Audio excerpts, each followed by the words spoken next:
Le vilain petit canard.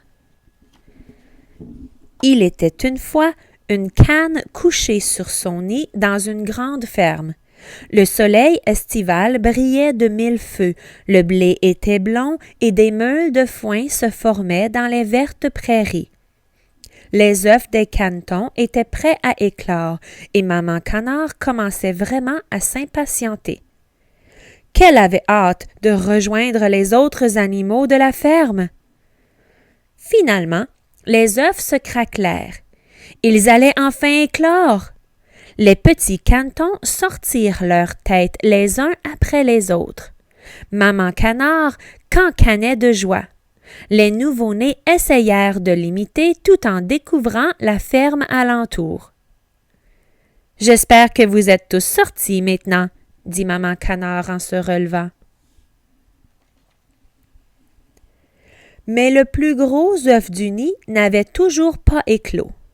« Combien de temps cela va-t-il prendre encore? » se demanda-t-elle.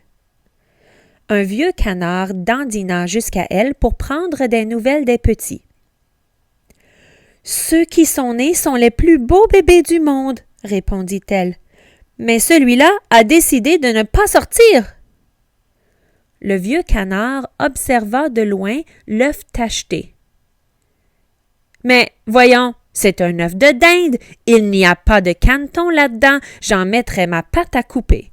Laisse-le et va apprendre à tes petits comment nager. » Mais maman canard était sûre que son œuf n'allait pas tarder à se fendiller. Alors, elle le couva encore et encore. L'œuf commença à bouger et un gros canard en sortit. Et quelle drôle d'allure! Ses plumes grises paraissaient si sales à côté du plumage jaune clair de ses frères et sœurs. « Qu'il est gros! » s'exclama maman canard. « Et puis, il est si différent! » Ça ne peut pas être une dinde pourtant. Je suppose que je découvrirai qui il est demain à la leçon de natation. Le lendemain, maman canard et ses canetons traversèrent la ferme en dandinant. Lorsqu'ils atteignirent la rivière, l'instinct poussa les canetons dans l'eau. Ils se retrouvèrent, le croupion en l'air, mais se retournèrent rapidement en battant leurs palmes. Maman canard les regardait fièrement depuis la rive. « Eh bien, se rassura-t-elle, ce gros bébé gris n'a rien d'une dinde. Regardez avec quelle aisance il nage. Nul doute que ce soit mon petit et qu'il soit beau à sa façon. » De retour à la ferme, il était temps pour les petits de faire la connaissance des autres animaux. « Allons, » leur dit la cane, « n'ayez crainte, levez le bec et marchez les palmes vers l'extérieur. Un caneton bien éduqué doit dandiner comme ses parents. Maintenant, inclinez votre tête et cancanez « Bonjour ». Alors que les canetons saluaient, les poules, les oies et les autres canards les observaient. « Il y a déjà bien trop de canards ici !» cria une méchante vieille oie. « Et voilà que maintenant, toute une nouvelle bande débarque. Et puis, ce gros-là est si laid qu'il me fait mal aux yeux. »« Laissez-le tranquille !» hurla maman canard. « Il n'a rien fait de mal. Il n'est peut-être pas très beau, mais il est heureux et c'est un grand nageur, bien meilleur que ses frères et sœurs d'ailleurs. » Alors que les autres canetons exploraient la ferme, le gris recevait des coups de bec et se faisait bousculer par des oiseaux. On riait de lui et de son allure bizarre. Le pauvre petit se sentait rejeté. Ces moqueries incessantes le bouleversaient beaucoup. Le lendemain, le petit canard gris se fit embêter de plus belle. Les canards le mordirent, les oies hurlèrent sur son passage et les poules agacèrent ses palmes de coups de bec. Ses frères et sœurs rentraient même dans le jeu. Il subit cela tous les jours jusqu'à ce qu'il décide de s'enfuir. Cette nuit-là, le pauvre canard traversa la ferme et sauta par-dessus la clôture. Alors qu'il volait à travers champs, des babillages moqueurs se firent entendre des buissons. « C'est qui le gros bébé gris? » se demandèrent les oiseaux. « Ils ont peur de moi parce que j'ai une drôle d'allure, » se dit le caneton. Comme il fatiguait, il s'arrêta dans un marais calme pour dormir. Au lever du soleil, le canard fut réveillé par des coins-coins très forts. Les canards sauvages qui habitaient ce marais étaient bien bruyants. Le caneton gris nagea jusqu'à eux. « Quelle sorte de canard peux-tu être? » lui demandèrent les bavards. « Tu es vraiment étrange, mais peu importe du moment que tu ne manges pas toutes nos réserves. » Le canard gris resta en compagnie de ses congénères sauvages pendant quelques jours. Non pas qu'ils étaient particulièrement accueillants, mais au moins ils le laissaient tranquille. Un jour, 2 grosses oies vinrent à sa rencontre. « Dis-moi, » lui fit la plus dodue, « pourquoi ne viendrais-tu pas voler avec nous? Il y a une volée d'oies sauvages non loin d'ici. Elles cacardent très joliment et pourraient t'apprendre à parler comme nous. » Le caneton réfléchit à sa proposition. Est-ce que les autres oies seraient vraiment gentilles avec lui? Avant même qu'il n'eût le temps de prendre une décision, des bang-bang sifflèrent dans l'air.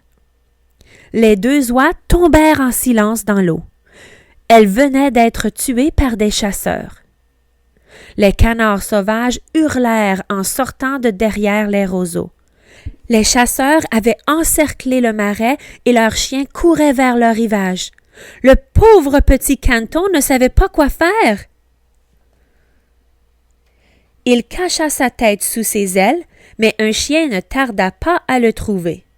Tremblant de peur, le caneton sentit un gros museau baveux l'approcher et le renifler. Mais le chien repartit aussi vite qu'il était arrivé. « Je suis tellement laid que même les chasseurs ne veulent pas de moi, » soupira le canard avec soulagement. Il ne bougea pas tant que le silence ne fut revenu. Puis, bien trop nerveux pour dormir, il décida de quitter le marais.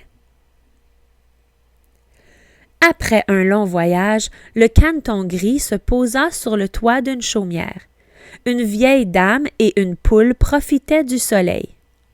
La vue de la vieillarde n'était pas très bonne, et elle pensa qu'il s'agissait d'un canard enveloppé qui s'était trop éloigné de chez lui. S'imaginant manger des bons œufs frais, elle mouilla ses lèvres et l'invita à venir chez elle. La dame était très attentionnée, et le petit canard était soulagé de ne plus se faire embêter. Mais une poule ne cessait de lui demander pourquoi il n'arrivait pas à pondre. « À quoi sers-tu dans ce cas? » Le caneton en fut blessé. N'arrivant pas à trouver le repos dans la chaumière, il partit nager. Le lendemain, le caneton quitta la vieille dame. Sur sa route, il aperçut une grande rivière et plongea dedans. Il nagea avec bonheur et partit à la découverte de sa nouvelle maison. L'automne arriva et les feuilles prirent des teintes rouges et or. Le ciel était d'un bleu glacial et les nuages semblaient pleins de neige. Le petit canard frissonna rien qu'en pensant à l'hiver qui l'attendait. L'hiver ne tarda pas à s'installer et le canard gris tremblait jour et nuit. La rivière, au moins, n'était pas gelée. Il pouvait donc passer ses journées dans l'eau. Heureusement, la neige fondit peu à peu, l'herbe recommença à pousser, le printemps était arrivé. Un jour de chaleur, une volée de grands oiseaux se posa sur l'eau. Le canard alla se cacher derrière les roseaux pour les observer. Leur plumage était d'un blanc étincelant, et quel long cou gracieux! C'étaient des cygnes. Peu de temps après, ils déployèrent leurs ailes et s'envolèrent. Alors qu'ils montaient haut dans le ciel, le canard sentit son instinct s'éveiller. Il se retourna, remua la tête de haut en bas et poussa un cri si perçant, si étrange, qu'il se surprit lui-même. Les cygnes rebroussèrent chemin. Ils l'avaient entendu? Les cygnes majestueux se posèrent à nouveau, à la recherche de ce qui avait produit ce son. Le canard prit son courage à deux ailes et quitta sa cachette. Lorsque les cygnes vinrent à sa rencontre, le canard s'affola et mit sa tête sous une aile. Mais son reflet sur la surface de l'eau l'interpella. Il n'était plus du tout un vilain petit canard pâteau, il était un cygne. Il fut surpris de voir les cygnes nager vers lui pour lui donner des coups de bec. Ils s'inclinèrent devant le nouveau. Jamais ils n'avaient vu un congénère aussi beau. Alors qu'il se faisait complimenter pour ses belles plumes et la courbe gracieuse de son cou, il pensait à toutes les moqueries qu'il avait dû subir. Mais il se dit qu'il n'aurait pas su apprécier un tel bonheur s'il n'avait pas connu autant de souffrances. Il gonfla son plumage, étendit son cou élancé et laissa échapper un cri joyeux.